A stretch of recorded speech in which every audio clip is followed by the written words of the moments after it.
नमस्कार, एक बार फिर से आप सभी का स्वागत है। इस वीडियो के माध्यम से मैं बहुत यूज़फुल जानकारी आप लोगों के साथ शेयर करने वाली हूं, जो हाई कोर्ट के आए एक जजमेंट को लेकर है और 498 ए पर आधारित है। 498 ए के मामले में दिन प्रतिदिन अलग अलग तरह के सुप्रीम कोर्ट, हाई कोर्ट और लोअर कोर्ट के फैसले सुनाए जाते हैं। इस जजमेंट में मुंबई हाई कोर्ट का एक जजमेंट है, जिसमें 3 साल की जो टाइम लिमिट दी गई है 498 ए के मामले दर्ज कराने के लिए, यानी अगर कोई घटना ऐसी है जिस घटना का जिक्र पत्नी ने 498 ए के एफआईआर में किया है और वो 3 साल से अधिक समय बीत गया है, तो ऐसे में वो 498 ए का मामला चलने योग्य नहीं होता है। 3 साल से अधिक समय बीत जाने के बाद पत्नी 498 ए का मामला दर्ज कराती है पति के खिलाफ, तो पति ऐसे मामलों को क्वैश कराने के लिए हाई कोर्ट में जा सकते हैं। इस मामले में भी पति ने ऐसा ही किया था, लेकिन ये मामला क्वैश नहीं हुआ, पति को राहत नहीं मिली। किस सेक्शन का हवाला देकर इस मामले में 498 ए की जो टाइम लिमिट थी उसे कोर्ट द्वारा एक्सटेंड किया गया और ये तर्क दिया गया कि सभी मामलों में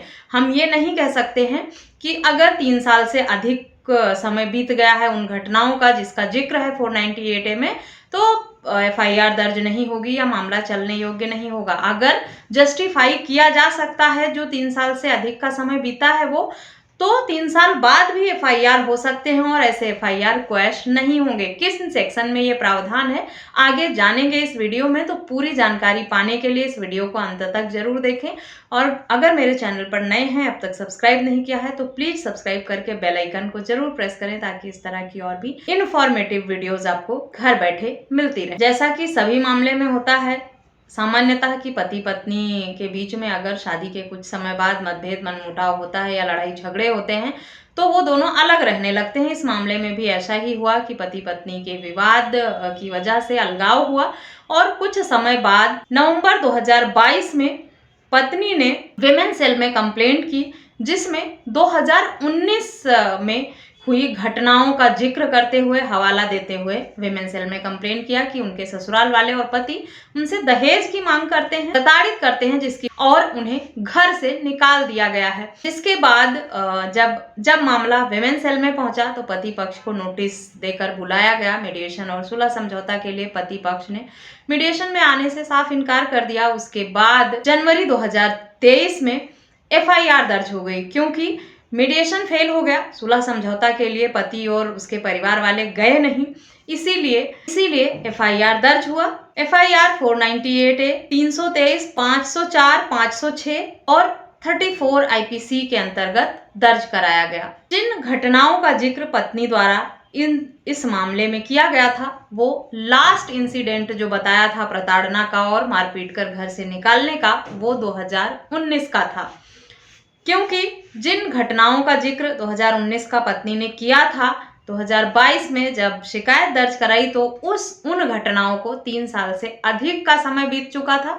इसी वजह से पति ने क्वैशिंग की मांग की हाई कोर्ट में कि ये एफआईआर चलने योग्य नहीं है, क्योंकि जिन घटनाओं का जिक्र पत्नी ने किया है वो 3 साल से अधिक पुराने हैं और इसीलिए ये एफआईआर चलने योग्य नहीं है। क्योंकि सीआरपीसी के सेक्शन 468 का क्लॉज 2 ये कहता है कि 3 साल से अधिक समय बीत जाने के बाद उन घटनाओं का हवाला देकर 498 ए का मामला दर्ज नहीं कराया जा सकता है, या डिले को एक्सप्लेन करने के लिए कोई वैलिड रीजन अगर दिया जाए तो मामला सुना भी जा सकता है। 3 साल का जो समय है उसे एक्सटेंड करने के लिए सीआरपीसी के सेक्शन 473 में प्रावधान है।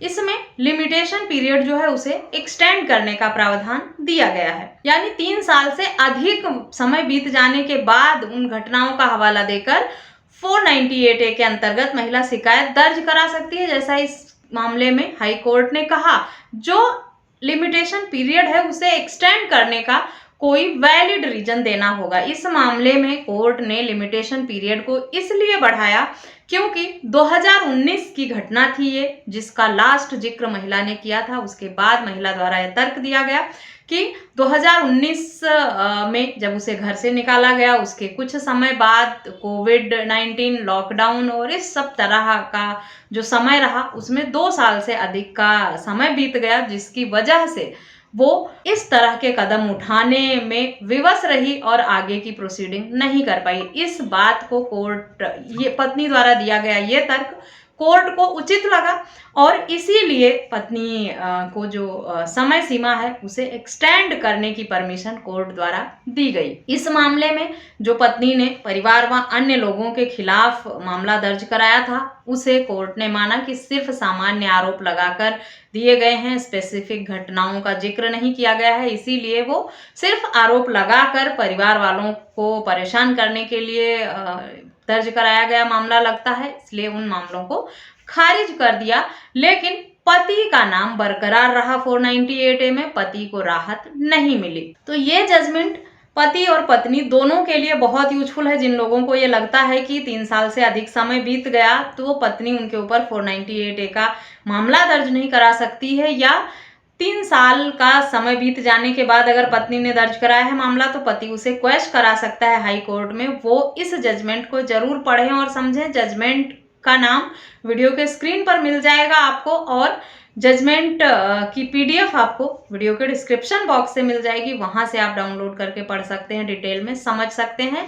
498A में 3 साल के बाद भी मामला दर्ज कराया जा सकता है और वो चलने योग्य होता है। अगर जो 3 साल का जो समय है वो क्यों बढ़ गया, किस वजह से बढ़ गया, इसको पत्नी जस्टिफाई कर लेती है कोर्ट में और कोर्ट संतुष्ट होता है पत्नी के जवाब से, तो 3 साल के बाद भी मामला दर्ज कराया जा सकता है, जैसा कि इस मामले में हुआ है। तो ऐसी धारणा अपने दिमाग में बनाकर बिल्कुल भी ना रखें कि 3 साल के बाद 498A नहीं चलेगा आपके ऊपर, तब भी चल जाएगा। झूठे मामले जो हैं वो दर्ज भी हो जाते हैं अगर, तो आगे चलकर क्वेश होते हैं या सेटलमेंट पर आ जाते हैं, वो उनमें बहुत लंबी लड़ाई होती नहीं है क्योंकि पत्नी झूठे मामलों को साबित कर नहीं पाती हैं और कोर्ट सबूतों के आधार पर ही फैसला सुनाता है। आशा करती हूँ ये जजमेंट आपके लिए यूजफुल होगा। जजमेंट यूजफुल लगा है, वीडियो अच्छी लगी है तो चैनल को सब्सक्राइब करना बिल्कुल भी ना भूलें। इस टॉपिक पर या किसी अन्य टॉपिक पर कुछ सवाल हैं तो आप मुझे ईमेल, व्हाट्सएप या कॉमेंट करके पूछ भी सकते हैं।